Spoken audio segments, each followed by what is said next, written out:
Hey guys, the James from Butler Farms. I just wanted to see if you can see what's coming out of those little holes right there.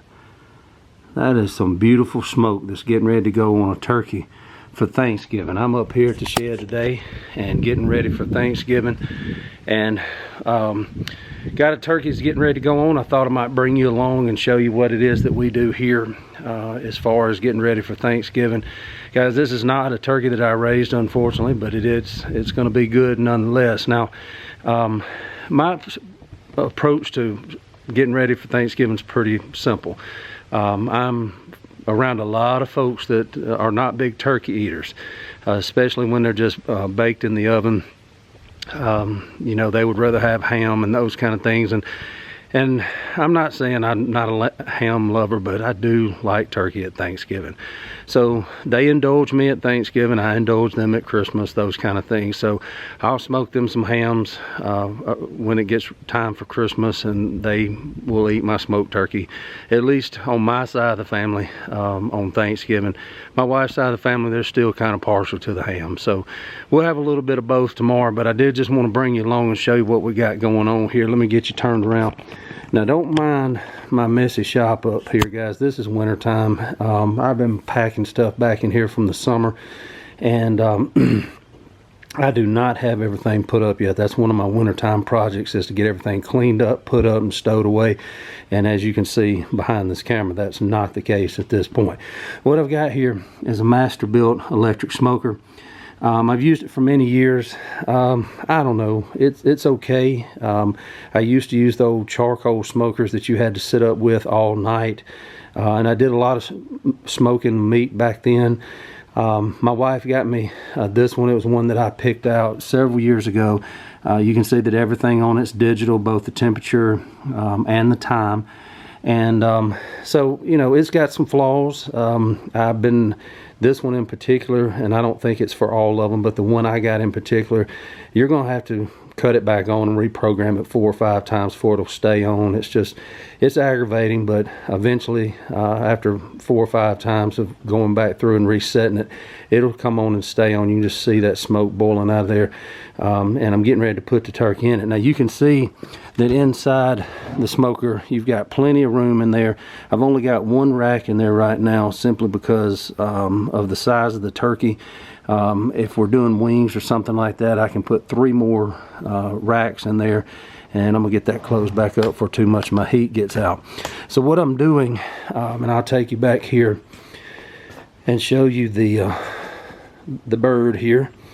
This is our turkey that we're getting ready to smoke, and as you can see, we got some seasoning on top of it. Now, what I like to do is I like to brine a turkey. It tends to make it a little more tender, a little more juicy, and kind of satisfies some of those that don't like turkey because it is so dry. Now, all I use for brine is just salt water. I use 2 to 1 water to salt. I put it in, completely submerge it in salty ice water. That is very important, that you make sure that that turkey stays cold. You do not want it room temperature. You do not want it with warm water. You want to be able to get that turkey cold while it's in that ice water, but you got to keep it cold or you're going to end up, it's pretty dangerous stuff when you start messing with poultry, you know, that has been setting out. So you can see it's good and cool out here. I brought this out here as the smoker was heating up, and it's getting ready to go on now.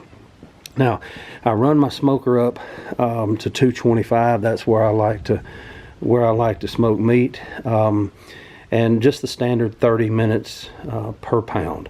So that's about a 15-pound bird. I'll end up smoking this about 6 or 6.5 hours.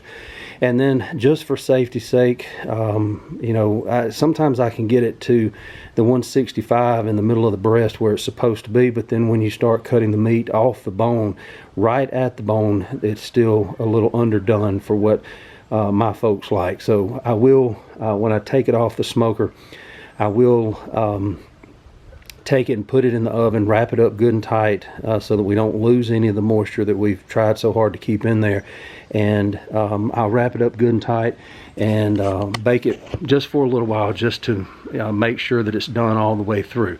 We live in the South. We don't do stuffing. We do cornbread dressing here, and nothing wrong with stuffing. We just don't do it in the South, and so it'll finish off pretty quick in the oven, considering that cavity is open in the bird. Now, I know some people are going to ask what I smoke with. It's a combination. For me, hickory is a little bit strong for chicken and turkey and things like that, so I don't use hickory. I do use hickory a lot when I'm smoking other types of meat, but I don't generally use it. If I'm doing like a Boston butt, you know, pork shoulder or something like that, I use a good bit of hickory. Here with chicken and turkey and those kind of things, I use apple, I use cherry, and I use pecan. And it's not one or over the other. You can see down here on this smoker, this is where I can pull this little tray out here, and this is where I'm going to put my wood chips in there, and then you'll turn it over once you push it back in, and it dumps it in there where on a heating element that will make it smoke. And what I do is I mix them about a third a piece. You know, those types of woods give it a little bit of a sweeter taste, not quite as harsh as hickory, but you got a good smoky flavor, but again, just not quite as harsh. So what I'm getting ready to do is put the turkey in. While it's preheating, after it comes up to heat, I go ahead and put some chips in it, and I just leave it alone for about 20 minutes until it's got some good smoke. I don't want to start my time in the smoker if there's no smoke. So just because it's up to temperature doesn't mean that it's ready to smoke. So I'm gonna get this turkey put in here, and then I'll bring you back and show you what's going on. Alright guys, I'm back here with you, and you'll have to forgive me. I'm having to work one-handed here because I've got these gloves on where I've been messing with this bird. I got my turkey in. You see the smoke boiling out of here. I'm not going to leave this open for long for obvious reasons. Now, one thing I do want to mention is I've got a pan of water down here. In the past, I've used apple juice. I've used all kinds of stuff. I can't tell that it really makes a difference, but I do make sure that I have a pan of good hot water down here. You can see it steaming. And what that does is it keeps some moisture in here so that it doesn't dry it out as bad. Now this is just a rub that I came up with and put on it after it was brined. I also want to mention, you can see how I took the flap end of the wing and turned it under. One reason for that is obviously for room. You can see I don't have a lot of room left with the bird as big as this bird is. So I do that, but it also keeps it from burning, to be honest with you. So there he is on the smoker. You can see we got a lot of smoke coming out of here. I'm gonna get this closed up, let it come back to temperature. And one thing I do want to mention, make sure that when you are smoking something, you never know what's going to happen. I know that I've got a timer on this smoker, but you know, timers will fail. So make sure, I'm getting ready to go in here right now. As soon as my temperature comes back up to 225, I'm gonna go in here and write down the time so that I know when it's been about 6 hours. Now, I don't always do it on time. Time is something that gets me in the neighborhood. Each bird's different, obviously, different sizes and those kind of things. So what I'm actually looking for is color. I will put a probe into the thigh and into the thickest part of the breast to check temperature toward the end. I'm not going to do that right now. I'm going to leave it as whole as it can be. But after a few hours, I will insert the probe and see where the temperature is coming up to. But I mainly do it on color. I've done this for long enough and done enough of these birds that I can kind of tell just by looking at the color of the skin, which has been rubbed in oil, and then of course I put the seasoning on it. I can tell from the color of the skin when it's getting to the point where I need to pull it. I don't want to overdo it with the smoke. You know, I'm all about smoking meats, but at the same time, you can overdo it with smoke. Even stuff like apple and pecan and cherry, it can be so smoky, especially with one of these units that keeps the temperature where it's supposed to be all the time, and there's never any time where it drops really below it. That smoke can be overwhelming. So I don't want to do that to people either. And man, it's already smelling good. I can smell it behind me already. One last thing, because I'm going to bring you back when it's completely done done after it's been in the house, after it's been in the oven, and I will go ahead and bone it out to carry to my mother's tomorrow. We'll have our Thanksgiving tomorrow at lunch, and I'll bring you back for that. But one thing I did forget earlier, after I brined it, before I rubbed it in olive oil and put the seasonings on it, I also used Cajun injector. I used to try to make my own injections. It's just easier to buy it.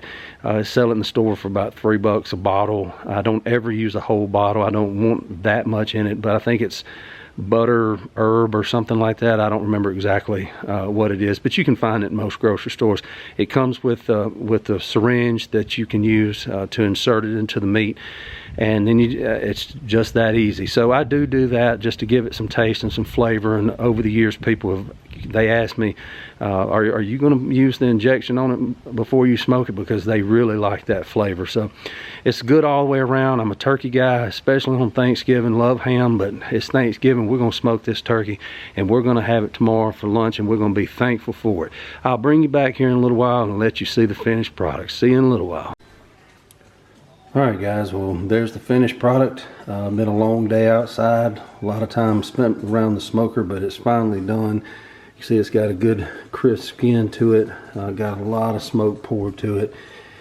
Finished it off in the oven, and everything's up to temperature, everything's safe to eat, and looking forward to it tomorrow and spending time with my families. Guys, I just want to wish you a happy Thanksgiving, and I hope that you're being able to spend time with family as well. Until next time, just keep liking and subscribing and sharing. And this is James from Butler Farms. God bless, and we'll be seeing you.